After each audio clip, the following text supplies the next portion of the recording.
ভাই একটু এদিকে আহেন। কি ভাই কিছু কইবেন? ভাই সিগারেট খাওয়া যে ক্ষতি, আপনি কি এটা জানেন না?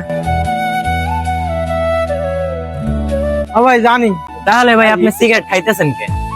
কি করবো ভাই, তো নেশ হয়ে গেছে। আপনি জানেন না খাইতেছেন তো খাইতেছেন, আবার আমার দিকে ধোয়া দিতেছেন। এই ধোয়া তো আমারও ক্ষতি হইতে পারে, এতে তো আমার ক্যান্সার হইতে পারে।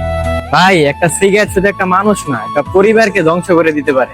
ভাই এই সিগারেট খাওয়ার কারণে আপনার ফুসফুস নষ্ট হইতে পারে, ক্যান্সার হইতে পারে, শ্বাসকষ্ট বাড়তে পারে, বাচ্চাদের ক্ষতি হয়।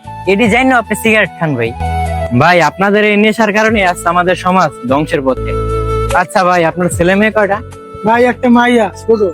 ভাই আপনি কি একবার ভাইবা দেখছেন এই নেশার কারণে আপনার যদি কোনো মরণবাদী রোগ হয় আর আপনি যদি তাতে মারা যান, আপনার ছোট বাচ্চাটার ভবিষ্যৎটা কি হইব?